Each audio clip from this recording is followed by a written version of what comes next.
So finally, a way of measuring functioning of the amygdala and the frontal lobes in a particular decision-making scenario that's been designed to kind of study how these two areas interact and how people do when they have damage to one of those two different areas. This is called the Iowa gambling task, and as I said, it's often used as a clinical measure. What happens in this task is the following. There's 4 decks of cards that people can pick cards from.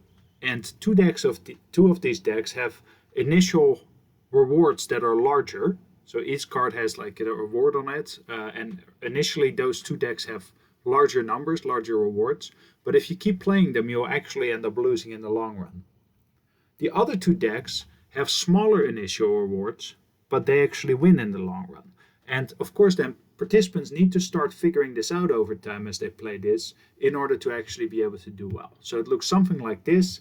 We have deck A, deck B, deck C, and deck D. And you see that deck A and B both have a reward amount of 100 on each card, whereas C and D have a reward amount of 50. So A and B look better than C and D. But there's also some punishment amounts included on some of the cards. And for deck A, it's the punishment anywhere between $150 and $350. Deck B has a much larger punishment of $1,250. And then deck C has a punishment of anywhere between $25 and $75, and deck D always $250 if you get it. They then play around with the likelihood of punishment showing up. So you see for deck A and C, half the time there's a punishment. For deck B and D, it's much more rare, but more severe. And then if you actually calculate this through, the expected value of these different decks for each card is negative for deck A and B and positive for deck C and D. So in the long run, you're better off playing deck C and D rather than deck A and B. Or sometimes it looks something like this, where you flip a card, it tells you you win $130, but you lose $1,500. And then each deck has a particular probability like I just described. Now, what's interesting in this case is that you can, of course, look at this and even record people's physiological reactions as they play these different kinds of cards. And what they've found from people's galvanic skin response, which is basically a measure of sweating and how much electricity the skin conducts depending on the amount of sweat there is, they've discovered that healthy controls actually show an increase in their galvanic skin response when they play decks with larger potential losses. Meaning, they actually almost start sweating when they know, quote unquote, that they're playing something more risky that has the potential for a larger loss associated with it. That's one interesting thing in healthy controls. Now, they've also done these studies with patients that have either damage to the prefrontal cortex, so supposedly that more rational area, or damage to the amygdala, the more emotional area. And what they've found is that those with prefrontal cortex damage can typically not anticipate what it's going to feel like when they win or lose. And as a result, they actually end up gambling to maximize short-term gains. They just can't project through what playing the losing deck in the long run, what that's going to do to them and how they're going to feel about it, because they can't anticipate these kinds of feelings. And they end up trying to maximize short-term gains, and in the long run, they end up losing. On the other hand, patients with amygdala damage can actually not experience the feeling of wins or losses. So whereas those with prefrontal cortex damage can't anticipate it, but then do end up feeling it, those with damage to the amygdala can't really experience it altogether. They don't feel what winning or losing is like.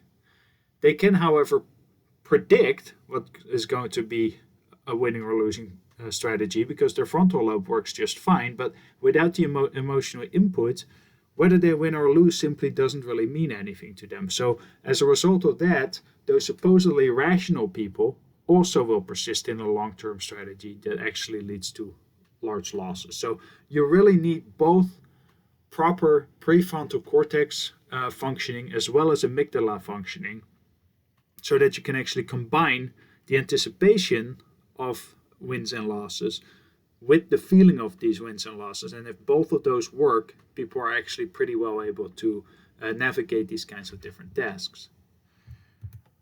A last think for this module about how decision making then actually is stacked in the brain is by what's called the somatic marker hypothesis, which was developed for your interest by Antonio Damasio.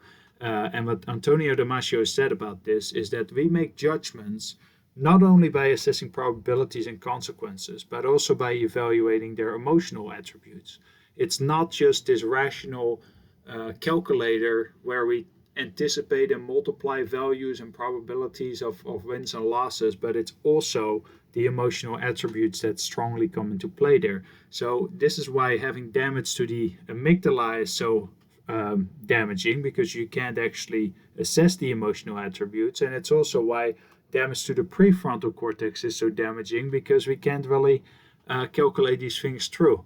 If you look at damage to the prefrontal cortex, it's also interesting that this actually impairs your ability to re-experience a certain emotion when you're recalling past events.